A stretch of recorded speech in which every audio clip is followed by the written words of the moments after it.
Hey y'all, welcome back to Agile Unlocked. I'm Coach RL, and today we're getting into something that, honestly, I wish someone had explained to me way earlier in my Agile journey. Why we don't say grooming anymore, and why Backlog Refinement is so much more than just a name change. Now, if you've been around Agile for a while, you probably remember when Backlog Grooming was the standard term. I mean, I used to say it all the time until, well, I learned better. So let's talk about where that shift came from and why it matters. The term grooming started to feel, let's say, a little off for a lot of folks. It's got some negative connotations, and as Agile teams, we're all about building inclusive, respectful environments, right? I remember reading in Essential Scrum by Kenneth Rubin. Great book, by the way, How Language Shapes Our Team Culture. So around 2013 or so, the Scrum community started moving away from grooming and toward refinement. It's not just about being politically correct. It's about making sure everyone feels comfortable and respected in the room. And honestly, that's a theme we've talked about before on this podcast. Like in episode 4, when we dug into why calling people resources just doesn't cut it anymore. But let's get practical. Why does regular backlog refinement matter?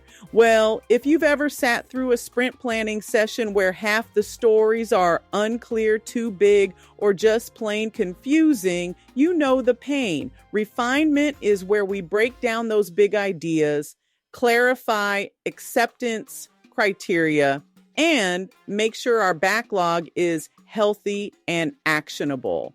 Rubin's visuals in Essential Scrum really help me see how refinement fits into the whole Scrum cycle.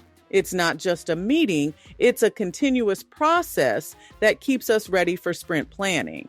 I'll tell you a quick story. The first time I ran a refinement session, back when I was still calling it grooming, I'll admit, I noticed that some team members were hesitant to speak up. But when we switched to refinement and I explained why, suddenly the vibe changed. People felt more comfortable, more open. It was like, oh, this is a safe space to ask questions and challenge assumptions. That little language shift made a big difference in participation and honestly, in the quality of our backlog. So, if you're still using the old term, maybe give refinement a try and see what happens. It's a small change, but it can unlock a lot of team engagement. Now, speaking of getting your backlog ready, let's talk about some of the unsung heroes of pre-sprint prep BDQ and 3 Amigos meetings. If you haven't heard those terms before, don't worry. I'll break it down. BDQ stands for Backlog Definition of Ready and Questions. It's a quick check-in to make sure stories are actually ready to be pulled into a sprint. But the real magic, in my experience, happens in 3 Amigos meetings. So who are the 3 Amigos?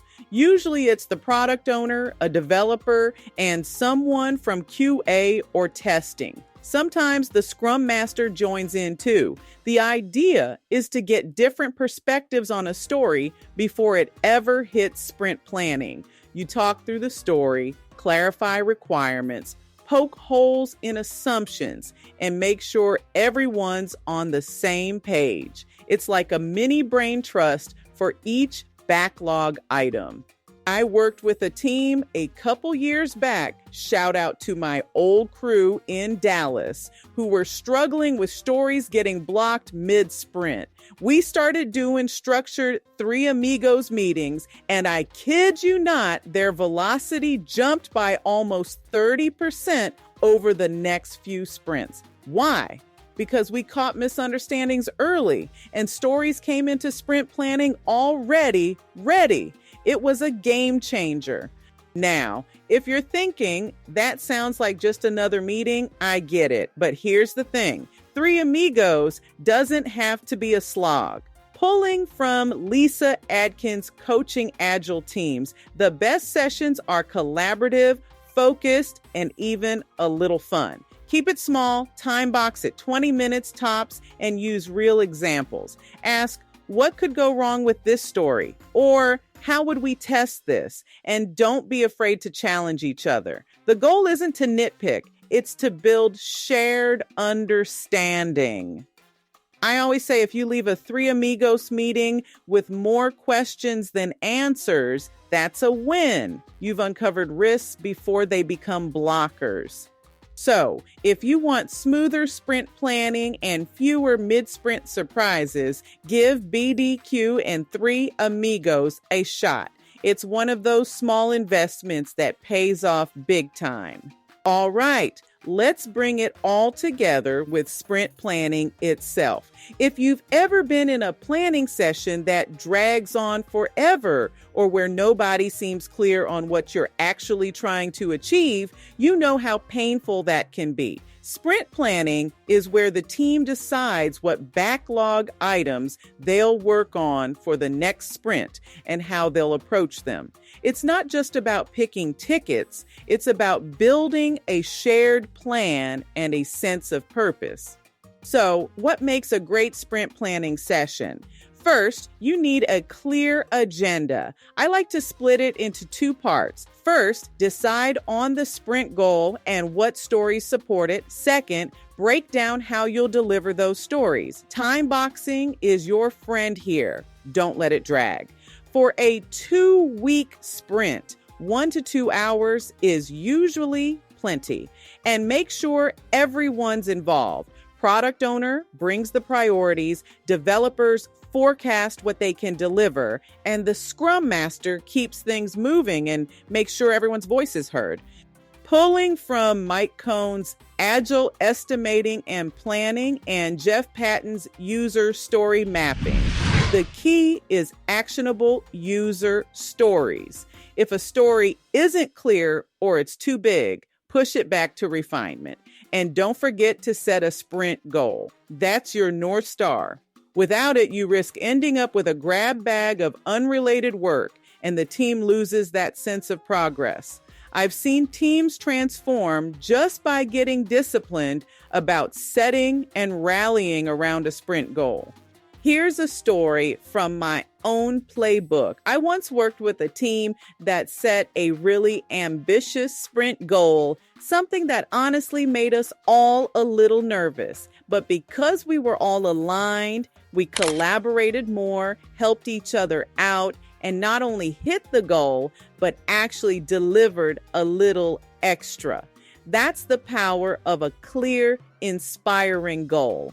And if you're using Kanban, you can blend in a pull-based approach. If you finish early, just pull the next ready item. It keeps the flow going without overloading the team. If you're looking for tools and frameworks, I've got a bunch in my book, Start Strong, from sprint planning checklists to templates for setting sprint goals. But honestly, the best tool is a team that's engaged, prepared, and willing to inspect and adapt. That's what Agile is all about.